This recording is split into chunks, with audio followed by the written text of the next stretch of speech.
दोस्तों सुकून एफएम पर आपका स्वागत है। दोस्तों जल्दी से जल्दी अपने सुकून एफएम चैनल के 1000 सब्सक्राइबर पूरे करवाने में हमारी हेल्प करें। आपके लिए मैं 1000 सब्सक्राइबर होते ही नई कहानी लेकर आ रहा हूं, तो जल्दी से जल्दी 1000 सब्सक्राइबर जरूर पूरे करवाएं। 91वें एपिसोड में आपका स्वागत है। चलिए शुरू करते हैं कहानी। दूसरी तरफ टीना भी अपने कमरे में अकेली बैठी थी। उसके चेहरे पर गंभीरता और भी स्पष्ट हो रही थी। उसके हाथ में युवराज की एक तस्वीर थी जिसे वह बड़ी तल्लीनता से देख रही थी। उसकी आंखों में एक अजीब सी चमक थी, एक जुनून जो किसी को भी डराने के लिए काफी था। वह तस्वीर को अपने हाथों में घुमाते हुए गहरी सोच में डूबी हुई थी। युवराज, उसने धीरे से बुदबुदाया। उसके चेहरे पर हल्की मुस्कान आई, लेकिन तुरंत ही वह एक संजीदा एक्सप्रेशन में बदल गई। टीना को यह सोचकर खुशी हो रही थी कि उसने माही और युवराज के बीच गलतफहमियां पैदा कर दी हैं। अब माही का भरोसा टूट चुका था और युवराज अब पूरी तरह से अकेला था। यही तो वो चाहती थी कि अब उसे सिर्फ एक और कदम उठाना था, युवराज को अपने करीब लाना। उसने अपने फोन को उठाया। वो थोड़ा हिचकिचाई, लेकिन फिर भी खुद को संयमित रखते हुए युवराज का नंबर डायल कर दिया। फोन की घंटी बजी और कुछ सेकंड बाद कॉल रिसीव हो गई। हेलो, युवराज की आवाज आई जो कुछ थकी हुई और गहरी लग रही थी।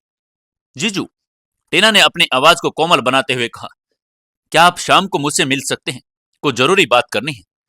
युवराज थोड़ी देर चुप रहा, फिर उसने जवाब दिया, क्या बात है टीना, सब ठीक तो है? टीना ने गहरी सांस ली और थोड़ा नाटकीय स्वर में बोली, जी हाँ सब ठीक है, लेकिन कुछ बातें करनी है आपसे। बस आप मुझसे मिल लीजिए प्लीज। युवराज ने हल्का सा सिर हिलाया और जैसे वो खुद से बातें कर रहा हो। ठीक है, बताओ कहाँ मिलना है? ब्लू स्टार होटल, शाम 7 बजे। टीना ने तुरंत जवाब दिया, जैसे वो पहले से ही सब प्लान कर चुके हो। ठीक है, मैं आ जाऊंगा। युवराज ने संक्षेप में उत्तर दिया और फोन काट दिया। टीना ने फोन रखते ही अपने एक लंबी सांस ली और अपने होठों पर हल्के मुस्कान ले आई और मन ही मन सोचने लगी, युवराज, अब तुम मेरे जाल में फंसने ही वाले हो। अब टीना को तय करना था कि युवराज को अपने करीब कैसे लाए। उसने अपनी अलमारी खोली और सबसे आकर्षक ड्रेस निकालकर बेड पर फैला दी। वो चाहती थी कि युवराज उसे देखकर मोहित हो जाए।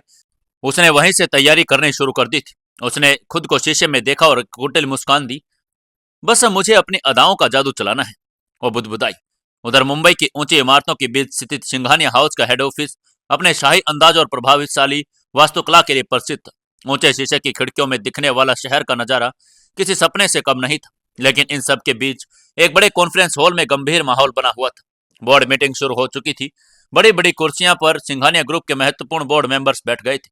उनके चेहरे पर गंभीरता थी और उनकी नजरें सामने बैठे युवराज सिंघानिया पर टिकी हुई थी। युवराज सिर झुकाए बैठा था और उसकी आंखों में अनकहा दर्द था, जिसे कोई भी महसूस कर सकता था। बारी बारी से बोर्ड मेंबर्स की परफॉर्मेंस रिपोर्ट पेश कर रहे थे। कोई मैन्युफैक्चरिंग यूनिट की रिपोर्ट देख रहा था तो कोई नए प्रोजेक्ट्स पर चर्चा कर रहा था। लेकिन युवराज का ध्यान कहीं भी नहीं था। उसके कानों में बोर्ड मेंबर की आवाजें गूंज रही थी, मगर उसका दिमाग किसी और ही दुनिया में चला रहा था। उसकी आंखों के सामने सिर्फ माही का चेहरा था। उसे याद आया जब पहली बार वो उससे मिली थी, जब दोनों ने साथ में समय बिताया था। लेकिन फिर एक झटके में उसकी मुस्कान फीकी पड़ गई, क्योंकि उसे यह भी याद आया कि अब माही उसकी जिंदगी में नहीं थी। वो मन ही मन खुद को कोस रहा था। अपनी लाचारी पर गुस्सा आ रहा था। माही की जुदाई ने उसे पूरी तरह से तोड़ दिया था। अब उसकी हालात ऐसी हो गई थी कि वो अपने बिजनेस पर ध्यान नहीं दे पा रहा था। युवराज की हालात देखकर बोर्ड मेंबर्स आपस में चर्चा करने लगे। सीईओ साहब तो जैसे यहाँ है ही नहीं। ये क्या हो गया है इन्हें? आजकल ज्यादा काम पर ध्यान भी नहीं दे रहे हैं। पहले वे इतने तेज तर्रार थे और अब देखो कि जैसे किसी सोच में डूबे हुए हैं। हमें इस बारे में चेयरवुमन को बताना चाहिए, सिर्फ वही कुछ कर सकती हैं। सभी बोर्ड मेंबर्स एक दूसरे को और देखने लगे। चेयरवुमन कोई और नहीं बल्कि युवराज की बड़ी बहन काव्या सिंघानिया थी। और न केवल कंपनी के बड़े फैसलों में शामिल थी, बल्कि युवराज की सबसे बड़ी मार्गदर्शक भी थी। इसी दौरान चंदन, जो सब कुछ सुन रहा था, उसने देखा कि कैसे सभी बोर्ड मेंबर्स फुसफुसा रहे थे। उसने तुरंत आगे बढ़कर युवराज के पास जाकर हल्के से उसके कान के पास कहा, युवराज सर, क्या हुआ? आप इतनी अहम मीटिंग में भी होकर यहाँ नहीं हो। खुद को संभालो, सब लोग आपकी हालात को नोटिस कर रहे हैं। युवराज ने एक गंभीर सांस ली और चंदन की आवाज से जैसे नींद से जगा हो, उसने अपनी नजरें उठाई और सामने बैठे बोर्ड मेंबर्स की तरफ देखा। उसकी तेज नजरों से सभी चुप हो गए। युवराज ने थोड़ी देर के लिए अपने जज्बातों को काबू में किया और गंभीर स्वर में कहा, मुझे माफ कीजिए, मैं समझ सकता हूं कि मेरी उदासी आप सभी के लिए चिंता का विषय बन रही है। लेकिन मैं आप सभी को विश्वास दिलाता हूं कि जो भी समस्याएं हैं, मैं उसका समाधान निकाल लूंगा। उसकी आवाज में वही पुराना रोप था जिसे देखकर बोर्ड मेंबर्स को थोड़ा सुकून मिला। एक एक करके बोर्ड मेंबर्स ने अपनी समस्याएं रखी और युवराज ने हर समस्या को ध्यान से सुना। कुछ ही मिनटों में उसने एक एक समस्या का समाधान देना शुरू कर दिया। मैन्युफैक्चरिंग यूनिट में प्रोडक्शन की समस्या है। उसे अगले महीने तक सोल्व किया जाएगा। मार्केटिंग स्ट्रेटेजीज को लेकर कोई कंफ्यूजन है, मुझे पूरी रिपोर्ट भेजो, मैं खुद देखूंगा। नई इन्वेस्टमेंट पर सवाल उठ रहे हैं, मैं खुद इन्वेस्टर से बात करूंगा, चिंता मत कीजिए। धीरे धीरे मीटिंग एक सही दिशा में बढ़ने लगी और सभी बोर्ड मेंबर्स अब संतुष्ट थे कि युवराज वापस अपने पुराने अवतार में आ चुका था। कुछ देर बाद मीटिंग खत्म हुई। मीटिंग खत्म होते ही युवराज अपने ऑफिस की ओर बढ़ा। उसके चेहरे पर अब भी गंभीरता थी। चंदन भी उसके पीछे पीछे चला गया। ऑफिस में पहुंचकर युवराज ने अपनी कुर्सी पर बैठते ही एक लंबी सांस ली और अपना सिर पीछे टिका दिया। चंदन ने धीरे से कहा, सर आप जो कह रहे हैं वो सही नहीं है। खुद को इस तरह तकलीफ मत दो। माही आपके लिए क्या मायने रखती है ये मैं जानता हूँ, लेकिन अगर आप खुद को इस तरह खत्म कर लोगे तो न यह तो आपके लिए सही होगा, न ही कंपनी के लिए। युवराज ने धीरे से आंखें खोली और चंदन की ओर देखा। उसकी आंखों में दर्द था, लेकिन वो कुछ कह नहीं पाया। चंदन ने आगे कहा, क्या आप चाहते हैं कि काव्या दीदी को सब पता चले? अगर उन्हें पता चला तो आपको चैन से नहीं बैठने। युवराज ने चंदन की बात को बीच में ही काटते हुए कहा, मैंने तुम्हें जो काम दिया था वो तुमने किया। युवराज की बात सुनते ही चंदन ने अपना सिर झुका लिया। युवराज गुस्से से उबल रहा था। उसकी आंखों में एक अजीब सी तड़प थी। वो अपनी कुर्सी पर बार बार मेज पर हाथ मार रहा था। सामने चंदन सिर झुकाए खड़ा था, जैसे किसी संज्ञा का इंतजार कर रहा हो। क्या कर रहे हो तुम लोग? युवराज की गरजती आवाज से पूरा ऑफिस गूंज उठा। इतने दिन हो गए हैं और अब तक कुछ भी पता नहीं चला है कि बख्तावर के पीछे है कौन। किसके इशारों पर उसने माही और टीना पर हमला किया था, तुमने अभी तक पता भी नहीं किया। चंदन ने धीमे स्वर में कहा, सर हमने पूरी कोशिश की है, लेकिन हमें कोई ठोस सबूत नहीं मिल पाया। बख्तावर के मरने के बाद उसके बाकी आदमी या तो गायब हो गए या फिर किसी तरह से जानकारी देने से डर रहे हैं। युवराज ने गुस्से में मेज पर रखा कांच का गिलास उठाकर दीवार पर दे मारा। कांच टूटकर बिखर गया और कमरे में सन्नाटा छा गया। चंदन ने सिर झुकाए रखा, क्योंकि वो जानता था कि युवराज का गुस्सा अभी शांत नहीं हुआ है। युवराज ने गहरी सांस ली और अपने फोन की तरफ बढ़ा। उसने शहजाद को कॉल लगाया और सख्त लहजे में कहा, तुरंत मेरे ऑफिस में आओ, अभी के अभी।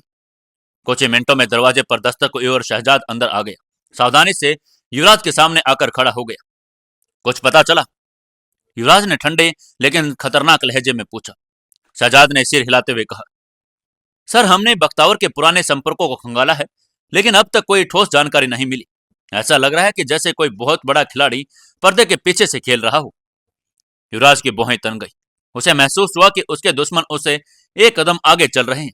तभी चंदन ने हिम्मत जुटाकर कहा, सर क्या आपने सोचा है कि हो सकता है कि इसके पीछे आपके चचेरे भाई मुकुल का हाथ हो? युवराज की आंखें सिकुड़ गई। उसने चंदन की ओर देखा और बोला, मुकुल? नहीं, ऐसा नहीं हो सकता। तुम ऐसा क्यों सोच रहे हो? चंदन ने झिझकते हुए कहा, सर बख्तावर का बॉस दीपक मुकुल के साथ काम करता है और उसने मुकुल के कहने पर ही माही मैडम और टीना मैडम को किडनैप भी किया था। यह सिर्फ संयोग नहीं हो सकता। युवराज ने एक पल के लिए सोचा। वो मुकुल को बचपन से जानता था। दोनों ने साथ में खेला था और साथ में बड़े हुए थे, लेकिन मुकुल की महत्वाकांक्षा कुछ ज्यादा ही थी।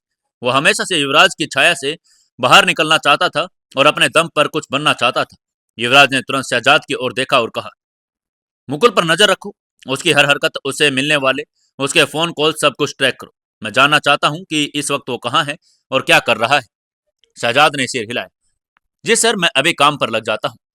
युवराज ने अपने हाथों को आपस में बांधकर गहरी सोच में डूब गया। अगर मुकुल ही इसका मास्टरमाइंड निकला तो इसका क्या मतलब है कि यह दुश्मनी खून के रिश्ते से जुड़ी है। और अगर ऐसा हुआ तो युवराज को अब वो कदम उठाना पड़ेगा जो कभी भी चाहता नहीं था।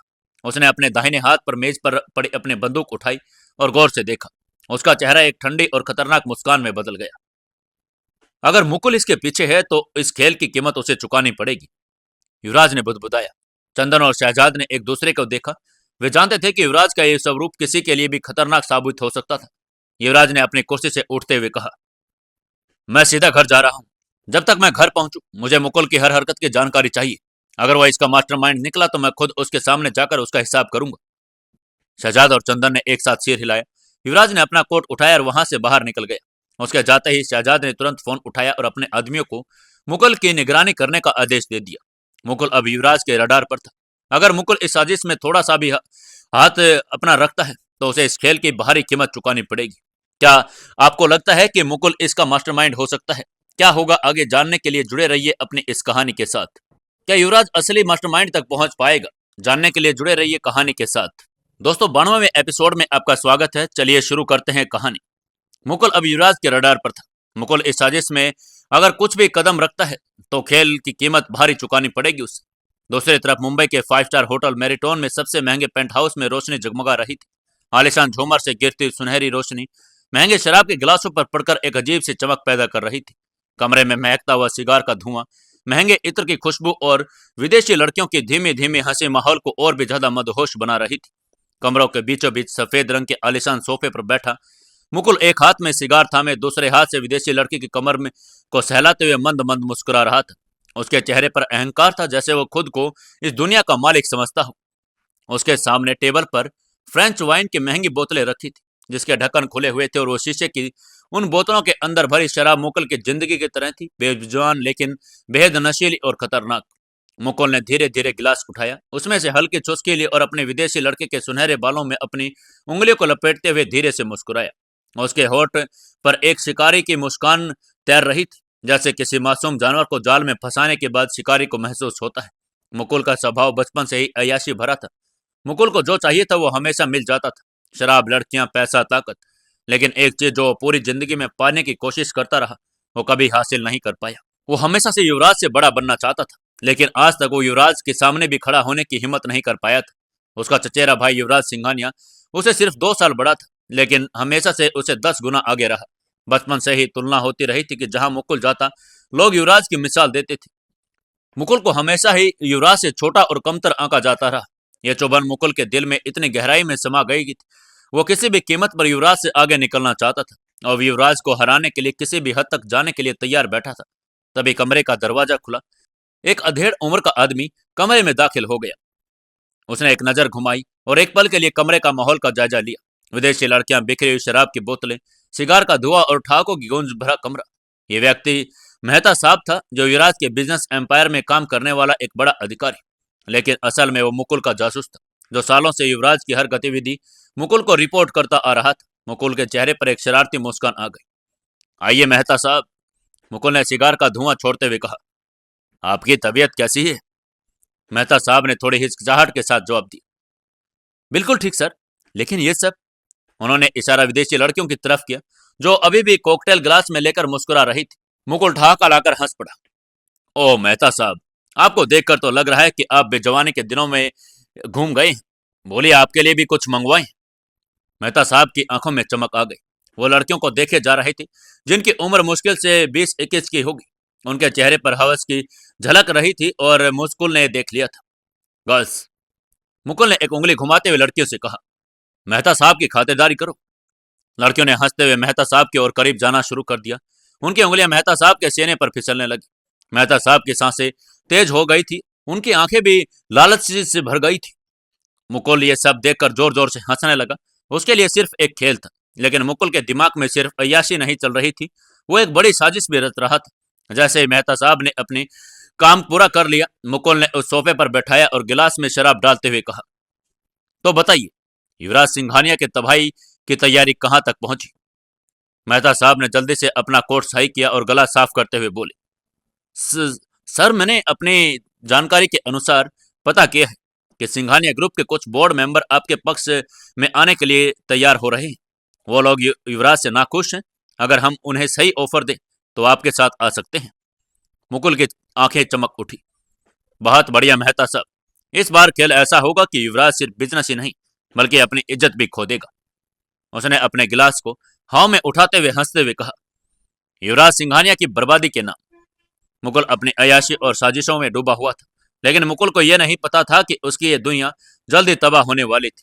वो नहीं जानता था कि अब युवराज के रडार पर आ चुका था। उधर टीना भी होटल ब्लू स्टार में पहुंच चुकी थी। इस होटल की भव्यता को देखते ही सब चार चांद लगे हुए थे। हर कोने में रईसी की चमक थी और यहाँ की एक एक चीज बेशकीमती थी। यहाँ खाने पर हमेशा मुंबई के रिच लोग ही आया करते थे, लेकिन आज टीना को बिल की भी कोई चिंता नहीं थी, क्योंकि आज का बिल युवराज देने वाला था और उसे मालूम था कि युवराज के होते उसे कभी भी बिल देने की जरूरत नहीं पड़ेगी। इसी कारण से उसने बिना किसी झिझक के वहां का सबसे महंगा टेबल बुक किया। रोशनी से जगमगाते इस होटल के अंदर टीना अपनी बुक की हुई प्राइवेट टेबल पर जाकर बैठ गई। उसने ब्लू डायमंड कलर की ड्रेस पहनी थी, जिसमें वो किसी अप्सरा से कम भी नहीं लग रही थी।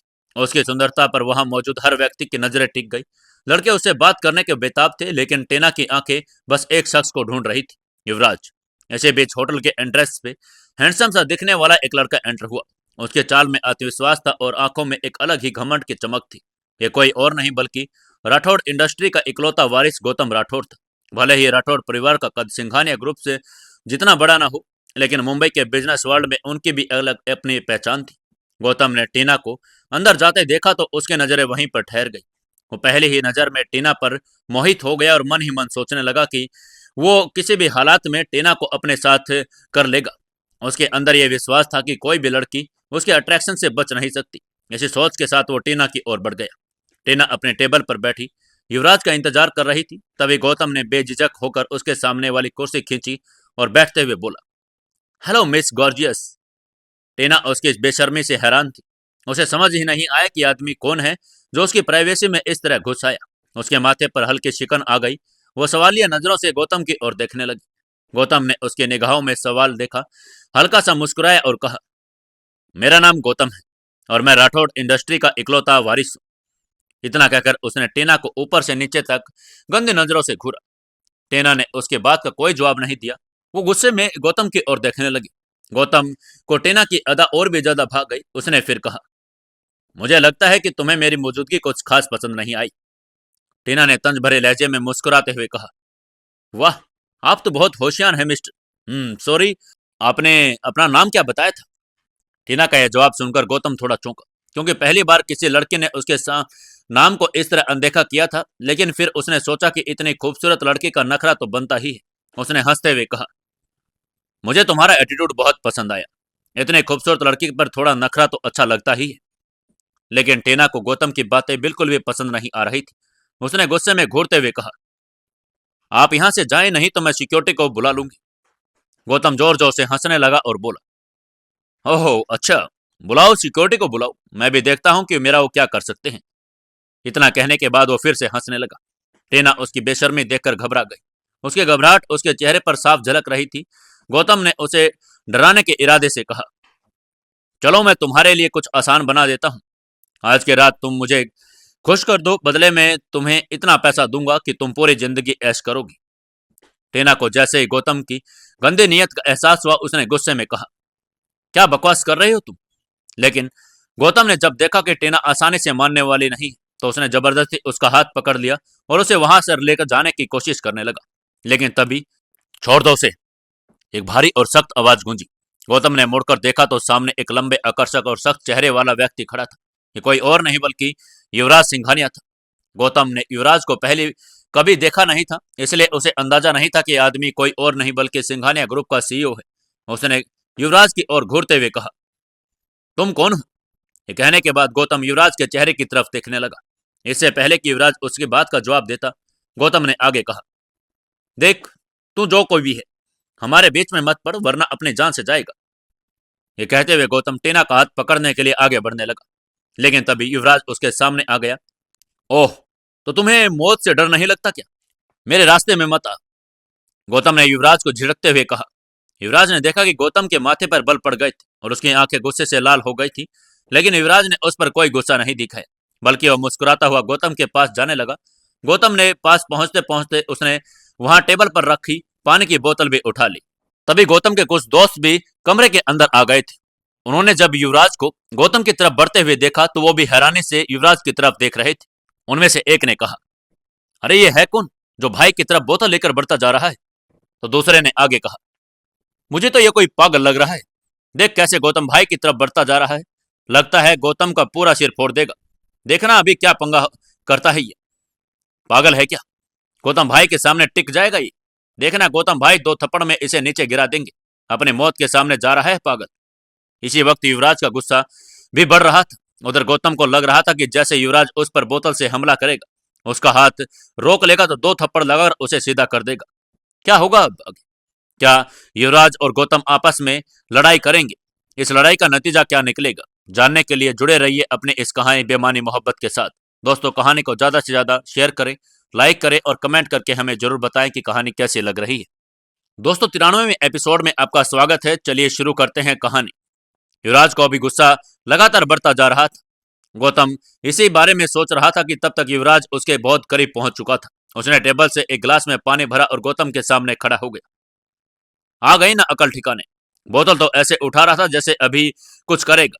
चल पानी पिला ला, गौतम ने कहा और युवराज के हाथ में पानी का गिलास लेने के लिए आगे हाथ बढ़ा दिया। जैसे ही उसने आगे हाथ बढ़ाया, युवराज ने उसका हाथ छूने भी नहीं दिया और सारा पानी उसके चेहरे पर उड़ेल दिया। एक ही पल में गौतम की आंख, नाक, कान में पानी भर गया। उसके गुस्से में तिलमिलाता हुआ चेहरा पानी की वजह से परेशानी में पड़ गया। मरना है क्या तुझे? गौतम ने चीखते हुए कहा। इससे पहले कि वो अपनी आंखें पोंछकर युवराज को चेहरा देख पाता, युवराज ने एक वार और कर दिया और इस बार उसने पूरी बोतल का पानी उसके मुंह पर दे मारा और फिर उसी बोतल से गौतम के सिर फोड़ दिया। आह! गौतम जोर से चिल्लाया और दर्द के मारे जमीन पर गिर गया। उसने अपने सिर पर हाथ फेरा और जब अपना हाथ देखा तो खून से लाल हो चुका था। देख क्या रहे हो, इस गधे को मारो, इस पागल को खत्म कर दो, गौतम ने अपने साथियों को चिल्लाते हुए कहा। लेकिन गौतम के हालात देखकर उसके साथियों को डर लगने लगा। वे युवराज से पंगा लेने से पहले 2 बार सोचने लगे। युवराज के सामने जो हुआ था उसे देखकर सभी दंग रह गए थे। तभी एक जोरदार आवाज आई। युवराज ने अपने हाथ में पकड़ी हुई आधी बोतल जमीन पर दे मारी। बोतल के टूटने की आवाज सुनकर गौतम के आदमी होश में आए युवराज पर हमला करने के लिए आगे बढ़े। युवराज अपनी जगह से हिला भी नहीं था। युवराज की आंखों में गुस्से की लपटें जल उठी थी। जैसे ही वो पहला गुंडा उसकी तरफ आया, युवराज ने एक ही झटके में उसका हाथ पकड़कर उसके कोहनी पर इतनी जोर से वार किया कि हड्डी चटकने की आवाज आई। उधर से चीखता हुआ जमीन पर गिर पड़ा। दूसरा जो लड़का आया युवराज पर हमला करने के लिए आगे बढ़ रहा था, लेकिन युवराज ने बिजली की फुर्ती से उसके पेट में जोरदार घुसा मारा। वो भी मुड़ा भी नहीं और युवराज ने उसे कॉलर से पकड़कर हवा में उठा दिया और सामने रखी टेबल पर पटक दिया। बाकी के लोग अब उससे डरने लगे थे, लेकिन गौतम ने गुस्से में उन्हें हमला करने का आदेश दिया और इसी बीच 3 लड़कों ने एक साथ युवराज की ओर हमला करने की कोशिश की, लेकिन युवराज के चेहरे पर जरा भी घबराहट नहीं थी। पहले वाले गुंडे ने युवराज पर मुक्का चलाने की कोशिश की, लेकिन युवराज ने उसके कलाई पकड़कर उसे घुमाया और उसकी ही ताकत का इस्तेमाल करते हुए सामने रखी कुर्सी पर गिरा दिया।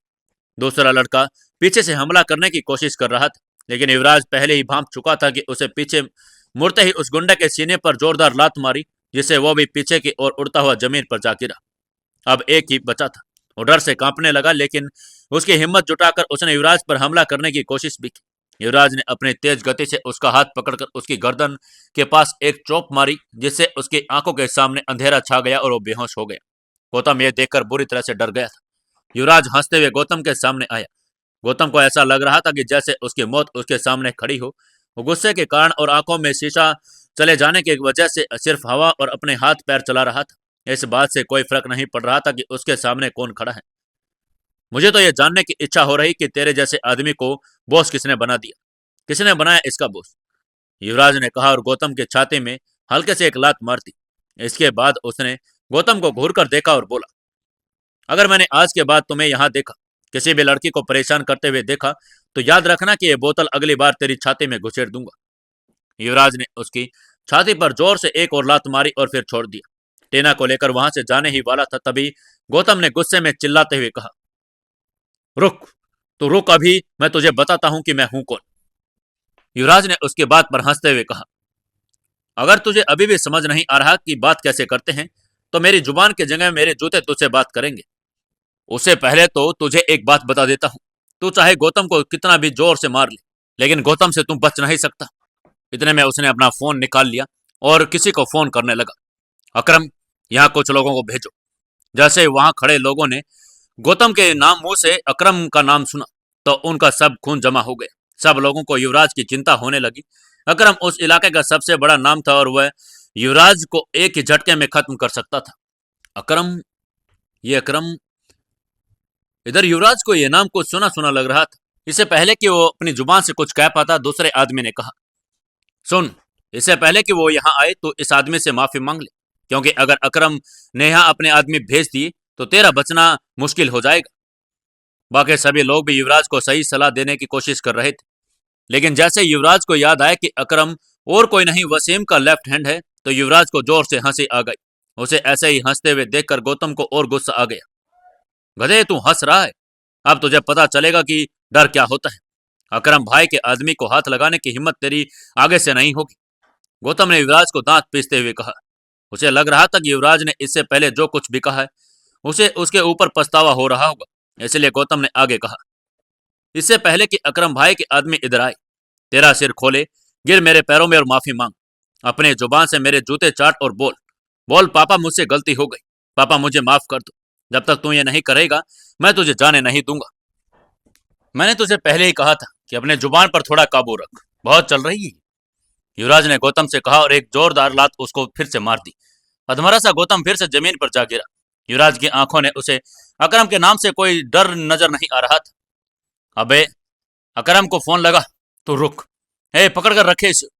गौतम ने लात खाने के बाद भी अपना फोन निकालते हुए कहा। युवराज ने एक नजर जैसे ही सबको घूरा, उनके बढ़ते हुए कदम पीछे हट गए। युवराज ने अपने दोनों हाथ अपनी छाती के आगे बांधे और फिर आराम से गौतम को देखने लगा। वो उसे ऐसे देख रहा था जैसे गौतम कोई तमाशा कर रहा हो। इधर जैसे ही गौतम फोन का लगा, उसे खून पर सने हुए चेहरे पर शैतानी गुस्सा उभर आया था। हेलो अकरम भाई, जल्दी आओ ना, जल्दी। गौतम ने काफी जोर लगाकर अकरम को अपने बारे में बताया तो अकरम ने उसे पहचान लिया और जैसे ही अकरम ने उसे पहचाना तो उसके जान में जान आ गई। उसने आगे कहा, हाँ भाई, मैं आपको ऐसे कॉल करके परेशान कर रहा हूँ, उसके लिए सॉरी, लेकिन भाई जल्दी से आओ। क्या हुआ, क्या हो गया है? अकरम ने गौतम से पूछा। भाई मेरा यहाँ किसी आदमी से झगड़ा हो गया है। अच्छा, कौन है वो आदमी? क्योंकि वो आदमी के बारे में जानने के बिना गौतम की कोई मदद नहीं करना चाहते थे। ये बात गौतम भी अच्छी तरह से जानता था। उसने युवराज को ऊपर से नीचे देखा और बोला, भाई कोई खास आदमी नहीं है, एक 24-25 साल का लड़का है और अपना नाम युवराज बता रहा है। अजय युवराज आराम से गौतम का चेहरा देखकर उसके मजे लेते हुए खड़ा था। जब उसने गौतम के मुंह से अपना नाम सुना, फिर उसने फोन पर अकरम का चेहरा इमेजिन करने की कोशिश की तो युवराज से रहा नहीं गया और फिर उसे हंसी आ गई। टीना चुपचाप एक कोने में बैठी ये सब देख रही थी। उसको युवराज का ये रूप देखकर अपनी आंखों पर विश्वास नहीं हो रहा था कि हमेशा ऐसा रहने वाला युवराज इतना खतरनाक कैसे हो सकता है। वो अभी तक शौक में थी। अबे बहुत हंसी आ रही है तुझे, अभी तेरे दांत तुड़वाता हूं, उसके बाद अगर तू मेरे जूते भी चाटेगा तो मैं माफ नहीं करूंगा तुझे। गौतम ने उसे गुस्से में देखते हुए कहा। उसे ऐसा लग रहा था कि अब तो युवराज से जीत जाएगा, लेकिन इधर जैसे ही गौतम ने उसे गुस्से करते हुए देखा, उसे ऐसा लग रहा था कि अब उसने फिर कहा, अबे गधे, उल्लू के पट्टे, तुझे मालूम है कि तूने किस पर हाथ उठाने की कोशिश की है? जैसे ही गौतम ने अकरम से सुना, उसके कान के पर्दे फट गए। उसको ऐसा लग रहा था कि उसके दिल की धड़कन रुक गई, वो कभी भी हार्ट अटैक से मर सकता था। अकरम भाई क्या हुआ, मामला क्या है? गौतम का दिमाग पूरी तरह से सुन्न हो गया था। उसे ऐसी घबराहट हो रही थी जैसे वो किसी पहाड़ी के सबसे आखिरी छोर पर खड़ा हो और वहां से नीचे ही गिरने वाला हो। इधर युवराज फिर से गौतम के पास आया और उसने गौतम के हाथ से फोन ले लिया। गौतम ने युवराज की इस हरकत पर कुछ नहीं कहा। उसके पास कहने के लिए कुछ शब्द भी नहीं थे। अकरम, तुम्हें चिंता करने की कोई जरूरत नहीं। इसने मेरे ऊपर हाथ उठाने की कोशिश तो की थी, लेकिन इसका हाथ मुझे छू भी नहीं पाया, युवराज ने आहिस्ता से कहा। इधर जैसे ही अकरम ने युवराज की आवाज सुनी, उसकी टांगें थर थर कांपने लगी। फिर युवराज ने गौतम की ओर देखा और अकरम से बोला, वैसे इस गौतम नाम के आदमी ने मुझे बहुत बढ़िया सुझाव दिया था। मुझे लगता है कि ये पहले इसी को वो ट्राई करके देखना चाहिए। ये कहते हुए युवराज गौतम की तरफ मुस्कुरा कर देखने लगा। गौतम को समझ नहीं आ रहा कि आखिर हो क्या रहा है, लेकिन जो होने वाला था उसे पहले ही उसका बदन थर थर कांपने लगा था। हाँ, ये मुझसे कह रहा था कि कान पकड़कर नीचे बैठो और फिर ऊपर उठो। ऐसा कोई 3 बार करने के लिए कह रहा था। फिर ये कह रहा था कि पापा भी मुझे बोलना पड़ेगा, मुझसे गलती हो गई, पापा मुझे माफ कर दो, ऐसा भी बोल रहा है। और साथ में बोल रहा है कि 3 से 300 बार भी करने को तैयार है। मुझे लगता है ना कि अकरम कि इसका सुझाव काफी अच्छा है और ये इसे करके देखना चाहिए, शायद इसे और भी अच्छा महसूस हो गया। युवराज ने अकरम से पूछा। हाँ हाँ मालिक, बिल्कुल, इसने जैसा बताया सुनने में तो अच्छा लग रहा है, तो करके सच में अच्छा लगेगा। इधर से अकरम ने भी कांपते आवाज में कहा। वो अपने जिंदगी से सब कुछ कर सकता था, लेकिन युवराज की बात को टाल नहीं सकता था। बहुत बढ़िया, तो इसे ऐसा करने के लिए तुम कहोगे या फिर मैं अपने तरीके से कहूं? युवराज ने पूछा और फिर उधर अकरम का जवाब सुनने के बाद फोन गौतम की ओर बढ़ाते हुए बोला, आपके अकरम भाई आपसे कुछ बात करना चाहते हैं, प्लीज कीजिए। गौतम ने मारे घबराहट के युवराज के हाथ से फोन ले लिया। उसके माथे पर खून और पसीने के साथ अब डर भी जुड़ गया था। युवराज देख पा रहा था कि गौतम की आंखों में घबराहट आ गई थी और कभी भी रो सकता था। उसने डरते हुए फोन के दोनों हाथों में पकड़कर अपने कान के लगाया और कांपती आवाज में बोला, जी अकरम भाई, मैं सुन रहा हूं। क्या अकरम उसे ये करने के लिए कहेगा? क्या करेगा अब आगे युवराज? और टीना अपनी बात कह पाएगी या नहीं? जानने के लिए जुड़े रहिए कहानी के साथ। दोस्तों, 94वें एपिसोड में आपका स्वागत है। चलिए शुरू करते हैं कहानी।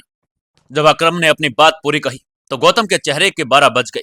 उसके खून से सने लाल चेहरे पर उसकी काली सफेद आंखें डर के मारे सफेद चमक रही थी। अकरम को फोन लगाने के बाद अपने इस निर्णय पर वो खुद ही कोस रहा था, लेकिन उससे पहले कुछ कहते उसे बनता भी नहीं था। इसके बाकी के लड़के भी समझ गए थे कि गौतम को जोर का झटका लगा है, और जिस तरह युवराज उसे देखकर हंस रहा है, वो समझ गए थे कि गौतम अभी रोने ही वाला है। इधर गौतम ने भी अपना फोन जमीन पर गिराया, फिर युवराज के पैरों में गिरकर बोला, मुझे माफ कर दो भाई, मुझसे गलती हो गई। मैं गधा हूँ, उल्लू हूँ, बेवकूफ हूँ भाई, मुझे माफ कर दो, इस गधे को माफ कर दो भाई। गौतम ने उसके पैरों पर सिर रखकर गिड़गिड़ाए जा रहा था। क्या बात, एक ही बार में सारी अकड़ ठंडी हो गई, अब नहीं चटवाएगा जूते? युवराज ने गौतम की तरफ देखते हुए कहा। गौतम की हालात इस वक्त युवराज के पालतू कुत्ते की तरह हो गई थी, और नाक रगड़ते हुए युवराज से माफी मांग रहा था। ठीक है, चल अब तुझे अकरम ने जो बताया है वो क्या करना है, वो चल शुरू हो जा, युवराज ने कहा। और उसकी बात सुनकर गौतम ने भी अपने होठों को अपने दांतों में इतने जोर से भींच लिया कि जब तक उनमें से खून न निकल जाए। उसमें अपना शरीर की ओर सीधा किया और एक गहरी सांस लेते हुए युवराज के सामने उठक बैठक करने लगा। पापा, मुझसे बड़ी गलती हो गई, पापा मुझे माफ कर दो, पापा मुझे माफ कर दो, गौतम ने कान पकड़ पकड़ कर युवराज के सामने कहना शुरू कर दिया। इस वक्त वहां खड़े सभी लोग गौतम की तरफ देख रहे थे। जो भी वहां हो रहा था उन्हें देखकर युवराज पर शक करना शुरू कर दिया था सबने। उन्हें समझ नहीं आ रहा था कि युवराज कौन है, लेकिन जो गौतम से करवा रहा था उसके बाद सबके नजर में युवराज की इज्जत बढ़ गई थी। वहां खड़ी सभी लड़कियां युवराज को घूर रही थी, उनकी नजरें युवराज पर से हट नहीं रही थी। वो सभी समझ गए थे कि जो आदमी अकरम भाई को अकरम कहकर बुला रहा है वो जरूर कोई बड़ा ताकतवर आदमी होगा। इधर युवराज भी गौतम की तरफ मुस्कुरा कर देख रहा था। फिर उसने फर्श की तरफ देखा, जो पानी, खून और शीशे के टुकड़ों की वजह से गंदा हो गया था। एक बार के लिए युवराज का मन किया कि वो गौतम को कहकर पूरा फर्श साफ करवाए, लेकिन फिर उसे उस पर तरस भी आ गया। इसलिए युवराज ने उसे वैसे ही छोड़ दिया और टीना की तरफ बढ़ने लगा। टीना अब भी सदमे में थी। युवराज ने उसके पास जाकर कहा, तुम ठीक हो टीना? टीना ने युवराज को देखा और उसकी आंखों में आभार और हल्का सा मोह छलकने लगा। उसने धीमे से कहा, जीजू मैं ठीक हूँ। युवराज ने उसकी ओर हाथ बढ़ाया और कहा, चलो यहाँ से चलते हैं। टीना ने उसका हाथ थाम लिया और वो दोनों होटल के बाहर निकल गए। टीना अभी भी हैरानी भरी नजरों से युवराज को देख रही थी। उसे विश्वास ही नहीं हो रहा था कि युवराज का चेहरा ये भी हो सकता है। आमतौर पर शांत और दृढ़ नजर आने वाला युवराज आज दुखी और असमंजस से भरा लग रहा था। उसकी आंखों में उदासी थी और चेहरे पर चिंता की लकीरें स्पष्ट दिख रही थी। टीना ने गौर किया कि युवराज के हाव भाव से साफ झलक रहा है कि वो अंदर से टूटा हुआ महसूस कर रहा था। युवराज ने उसकी तरफ देखा और हल्के मुस्कान के साथ पूछा, हाँ टीना, अब बताओ क्या बात करनी थी, क्यों मिलने बुलाया था मुझे? टीना ने तुरंत अपने चेहरे पर मुस्कान लाते हुए जवाब दिया, जीजू मैं आपके साथ डिनर करने आई थी, कहीं डिनर करते करते बात करें। युवराज को वैसे भी भूख लगी थी। उसने सोचा कि शायद बातचीत से उसका मन हल्का हो जाए, इसलिए उसने मुस्कुराते हुए हामी भर दी। दोनों दोबारा से दूसरे होटल में चले गए। होटल का माहौल बेहद शांत और सुखद था। एक कोने में बैठकर उन्होंने अपना डिनर ऑर्डर किया। वेटर ने मेनू लाकर दिखाया। टीना ने कुछ व्यंजन सुझाए और युवराज ने बिना किसी आपत्ति के हाँ कर दी। डिनर का इंतजार करते हुए टीना ने बातचीत शुरू की। जीजू मैं जानती हूँ कि आप बहुत परेशान हैं, लेकिन मैं आपको बताना चाहती हूँ कि आपको माही की वजह से इतना दुखी होने की जरूरत नहीं। माही का ऐसा ही स्वभाव है, उसे किसी पर विश्वास करने की आदत नहीं है और हमेशा ही अपने शक और संदेह के दायरे में ही रहती है। युवराज ने गहरी सांस ली और सिर झुका लिया। उसने हल्के स्वर में कहा, नहीं टीना, माही पर मेरा पूरा विश्वास है, गलती मेरी थी। मुझे उसे झूठ नहीं बोलना चाहिए था। अब जब मैं सच कह रहा हूँ तो भी उसे मुझ पर यकीन नहीं हो रहा। मैं खुद ही अपनी हालात के लिए जिम्मेदार हूँ। टीना ने युवराज के इस जवाब की उम्मीद नहीं की थी। वो तो सोच रही थी कि उसे माही के खिलाफ भड़काने में कामयाब हो जाएगी, लेकिन युवराज की बातें सुनकर उसे ऐसा एहसास हुआ कि वह माही से सच्चा प्यार करता है और उसे खोने का डर उसे अंदर तक तोड़ रहा है। डिनर आ चुका था, लेकिन युवराज का मन अभी भी भारी था। टीना ने सोचा कि अब उसे माहौल को हल्का करना चाहिए। वो मुस्कुराते हुए बोली, अच्छा जीजू, आप ये बताइए कि शादी से पहले आप कितने रोमांटिक थे? क्या आपने कभी किसी लड़की को फूल दिए? युवराज ने हल्की हंसी के साथ जवाब दिया, शादी से पहले तो मैं बहुत व्यस्त रहता था, मेरे पास इन सब चीज के लिए कोई समय नहीं था। लेकिन हाँ, जब माही मेरी जिंदगी में आई तब मैंने पहली बार किसी लड़की के लिए गुलाब खरीदा था। टीना ने चुटकी लेते हुए कहा, ओह, तो फिर अब माही आपसे नाराज कैसे हो सकती हैं? आपको एक बार फिर गुलाब देकर उसे मना लेना चाहिए। युवराज ने मुस्कुरा कर कहा, काश ये इतना आसान होता, लेकिन माही अब सिर्फ शब्दों से मनाना मुश्किल है। उसे यकीन दिलाना होगा कि मैं उसके लिए साफ साफ सच बोल रहा हूँ। टीना ने सोचा कि अगर वो और बातें करेगी तो शायद युवराज का मन हल्का हो जाएगा। उसने फिर छेड़ते हुए कहा, अच्छा जीजू, मुझे बताइए कि पहली बार आपने माही को कब और कैसे प्रपोज किया था? युवराज ने हल्का मुस्कान बिखारते हुए जवाब दिया। हम दोनों एक पार्टी में मिले थे, तब माही को पहली बार देखा था। उसकी मुस्कान ने मेरा दिल जीत लिया था। कुछ दिनों बाद उसके बाद मैं काव्या दीदी के साथ तुम्हारे घर पर माही का हाथ मांगने के लिए आ गए थे। वो मेरी जिंदगी का सबसे खूबसूरत दिन था। टीना की आंखें चौड़ी होती हुई आगे बढ़ रही थी और वो बोली, वाह जीजू, आपने तो बहुत अच्छे से प्लानिंग की थी, और अब देखिए वो माही आपसे इतनी नाराज है। युवराज ने लंबी सांस भरी और कहा, हाँ ये सच है, लेकिन मैं जानता हूं कि मैं उसे मना लूंगा। मैं किसी भी हालात में उसे खोना नहीं चाहता। टीना ने देखा कि युवराज के चेहरे पर प्यार और दर्द दोनों साफ झलक रहा था। उसे महसूस किया कि वो चाहे कितनी भी कोशिश कर ले, पर युवराज के मन में माही के खिलाफ नफरत पैदा नहीं कर पाएगी। यही टीना ने अपने चाले बदलने का फैसला कर लिया। उसने सोचा कि अगर वो माही की बुराई करने के बजाय युवराज को यकीन दिलाए कि वो सही है और माही को उसे माफ कर देना चाहिए, तो शायद उसकी बात ज्यादा प्रभाव करेगी। वो धीमे स्वर में बोली, जीजू आप बिल्कुल सही कह रहे हैं। माही को आपको समझना चाहिए। कभी कभी हमें अपने अपने लोगों को माफ कर देना चाहिए, क्योंकि गलती हर किसी से होती है, लेकिन जो व्यक्ति अपनी गलती मानता है और उसे सुधारने की कोशिश करता है, तो वही सच्चा प्रेमी होता है। युवराज ने टीना की बात पर हल्का सा मुस्कुराया और उसने महसूस किया कि टीना उसकी चिंता कर रही है। डिनर खत्म हो चुका था। युवराज का मन अब थोड़ा हल्का लग रहा था। दोनों ने बिल चुकता किया और होटल से बाहर निकल गए। टीना ने जाते जाते कहा, जीजू मैं दुआ करती हूँ कि आप और माही जल्द से अपने सभी गिले शिकवे भुलाकर फिर से एक हो जाएं। प्यार वही होता है जो हर मुश्किल को पार कर सके। युवराज ने सिर हिलाते हुए कहा, हाँ मैं भी यही चाहता हूँ। मैं माही को कभी भी अपनी जिंदगी से जाने नहीं दूंगा। युवराज और टीना होटल से बाहर निकल रहे थे। दोनों के चेहरे पर हल्की सी मुस्कान थी, क्योंकि उनकी बातचीत हल्की फुल्की और खुशमिजाज रही थी। टीना ने पूरी कोशिश की कि वो युवराज का मूड हल्का कर ले, और काफी हद तक वो इसमें सफल भी रही। लेकिन युवराज के मन में कहीं न कहीं माही को खोने का डर अब भी बना हुआ था। माही भी अपने दोस्तों के साथ इसी होटल में डिनर के लिए आ रही थी। जैसे वे होटल के बाहर निकले, अंदर की ओर बढ़ती हुई माही की नजर युवराज और उसके साथ चल रही लड़की पर पड़ी। माही ने उस लड़की का चेहरा तो नहीं देखा, लेकिन माही ने जब युवराज को हंसते हुए उस लड़की के से बात करते हुए देखा, तो उसकी आंखें हैरानी से फैल गई। उसका दिल तेजी से धड़कने लगा। उसे यह एहसास ही नहीं हुआ कि उसके पैरों तले की जमीन खिसक के चुकी थी। माही ने युवराज को इतने दिनों से खुद से दूर देखा था, लेकिन वो यही सोच रही थी कि शायद युवराज उसके बिना दुखी होगा। वो शायद यही सोच रहा होगा कि उसने माही पर भरोसा किया था, बदले में उसे गलतफहमी ही मिली। लेकिन जो दृश्य अभी उसने देखा, उसके सारी उम्मीदें तोड़ गई। तो यही है इसका असली चेहरा, माही ने खुद से बुदबुदाया। मैं तो सोच रही थी कि युवराज मुझसे प्यार करता है, लेकिन वो तो किसी और के साथ खुश है। उसे मेरे जाने से कोई फर्क नहीं पड़ता। माही के साथ उसकी कुछ दोस्त भी थी, जो उसके चेहरे पर छाई अचानक उदासी को देखकर हैरान हो गई। उनमें से नेहा, जो माही की सबसे करीबी दोस्त थी, उसने तुरंत पूछा, माही क्या हुआ, तू अचानक इतनी चुप क्यों हो गई? माही ने जबरदस्ती मुस्कुराने की कोशिश की, लेकिन उसकी आंखों में छलकते आंसू उसकी सच्चाई बयां कर रहे थे।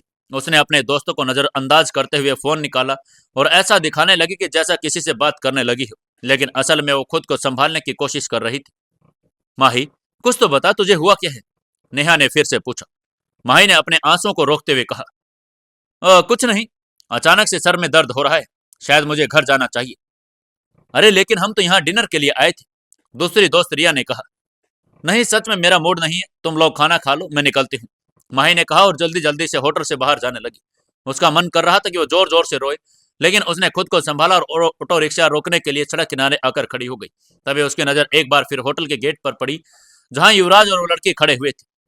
क्या मैं इतनी बेवकूफ थी कि मुझे समझ ही नहीं आया कि युवराज के दिल में मेरे लिए कोई जगह ही नहीं है? माही ने मन ही मन सोचा। ऑटो में बैठते ही माही के आंसू बहने लगे और उसकी आंखों के सामने वही दृश्य घूम रहा था, युवराज का किसी और लड़की के साथ हंसते हुए बातें करना। वो सोचने लगी कि क्या सच में युवराज उसके बिना इतना खुश था? क्या उसने इतने जल्दी उसे भुला दिया था? मैं तो सोच रही थी कि युवराज मेरे बिना टूटा हुआ महसूस करेगा, माही ने अपने आप से कहा। लेकिन नहीं, वो तो किसी और के साथ अपनी नई दुनिया बसा चुका है। माही को अब अपना हर लम्हा झूठा लगने लगा। जितने भी पल उसने युवराज के साथ बिताए थे, अब उसे सब कुछ एक धोखा लगने लगा था। उसका दिल पूरी तरह से टूट गया था। क्या करेगी अब माही? क्या माही युवराज को माफ करेगी या नहीं? जानने के लिए जुड़े रहिए कहानी के साथ। दोस्तों 95वें एपिसोड में आपका स्वागत है। चलिए शुरू करते हैं कहानी। दोस्तों कहानी को ज्यादा से ज्यादा शेयर, कमेंट और लाइक जरूर करके जाएं। माही युवराज के वहां पर देखकर अपने घर पहुंचने की कोशिश कर रही थी। वो ऑटो में बैठी बैठी उसे पता ही नहीं चला कि कब उसका घर भी आ गया। वो घर के अंदर आकर बिस्तर पर आकर गिर पड़ी। तकिए में मुंह छिपाकर जोर जोर से रोने लगी। उसका दिल तड़प रहा था। क्यों किया युवराज तुमने ऐसा? माही ने सिसकते हुए कहा। क्या मैं तुम्हारे लिए कुछ भी नहीं थी? क्या हमारा रिश्ता इतना कमजोर था कि तुम इतनी जल्दी आगे बढ़ गई? उसका मन कर रहा था कि युवराज को फोन करे, उसे पूछे कि आखिर उसने ऐसा क्यों किया, लेकिन फिर उसने खुद को रोक लिया। नहीं, नहीं, मैं इतनी कमजोर नहीं हूं। अगर उसे मेरी परवाह नहीं तो मैं भी उससे अब कोई उम्मीद नहीं रखूंगी। उसने अपनी आंखें बंद कर ली, लेकिन उसका मन अभी भी शांत नहीं था। वो अब सोच चुकी थी कि अब वो कभी भी युवराज की तरफ वापस नहीं देखेगी। उसके दिल में युवराज के लिए जो प्यार था अब वो टूट चुका था। ठंडी रात की हल्की हल्की हवा खिड़की से अंदर आ रही थी।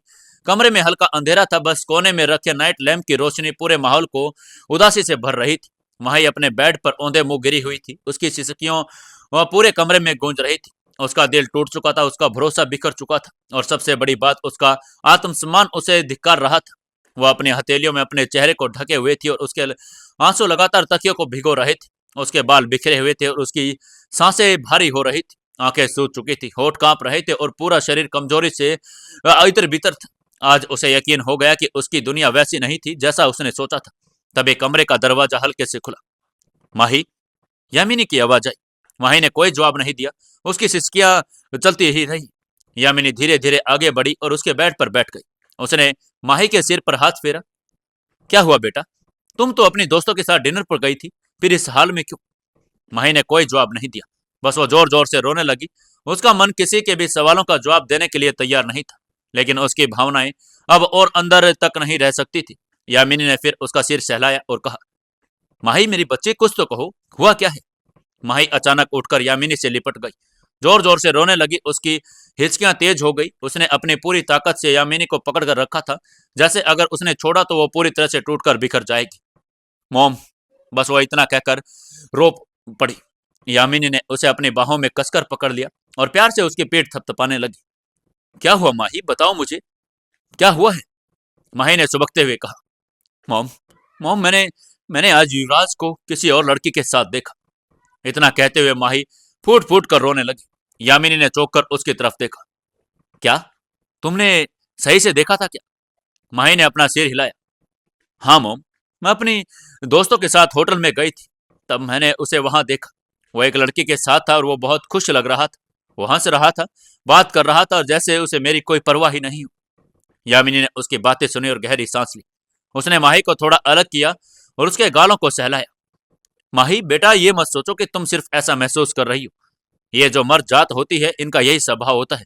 इन्हें अपनी दुनिया में बस अपनी खुशी दिखती है। तुम्हारी दुख तकलीफों को इन्हें कोई फर्क नहीं पड़ता। माही ने अपनी लाल आंखों से यामिनी की तरफ देखा। मॉम, क्या सच में ऐसा होता है? क्या हर मर्द ऐसा ही होता है? यामिनी ने हल्का सा मुस्कुराने की कोशिश की, लेकिन उसके चेहरे पर उदासी झलक रही थी। हर कोई नहीं माही, लेकिन ज्यादातर ऐसे ही होते हैं। जब तक उन्हें तुम्हारी जरूरत होती है तब तक वे तुम्हारे इर्द गिर्द घूमते हैं, लेकिन जब उन्हें कुछ नया और कुछ दिलचस्प मिल जाता है तो वे तुम्हें भूल जाते हैं। माही की आंखों में बेबसी थी।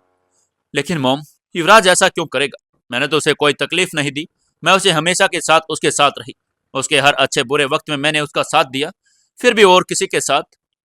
यामिनी ने गहरी सांस ली और माही के हाथों को थाम लिया। बेटा, तुम जिसे अपना समझते हो जरूरी नहीं कि वो तुम्हें भी अपना समझे। कई बार हम किसी को दिल से चाहते हैं, लेकिन बदले में हमें वो प्यार नहीं मिलता। ये मत सोचो कि तुमने कोई कमी की है। तुम्हारी गलती नहीं है, गलती उनकी सोच में है और उनके नजरिए की है। माही की आंखों से आंसू फिर से बहने लगे। तो अब मैं क्या करूं मो? क्या मैं उसे भूल जाऊं? यामिनी ने हल्का सा उसे उसका माथा चूम लिया। भूलने की जरूरत नहीं, लेकिन खुद को संभालने की जरूरत है। जब किसी इंसान से इतनी उम्मीदें जुड़ जाती हैं तो उसे अचानक से भूल पाना संभव नहीं होता। लेकिन हाँ, खुद को इतना कमजोर मत करो कि तुम्हारे कोई जज्बातों से खिल जाए। प्यार करना गलत नहीं है, लेकिन खुद को किसी के लिए मिटा देना सबसे बड़ी बेवकूफी होती है। माही के मन में उथल पुथल मची हुई थी। वो नहीं समझ पा रही थी कि युवराज को लेकर उसकी जो भावनाएं थी वो सही थी या नहीं।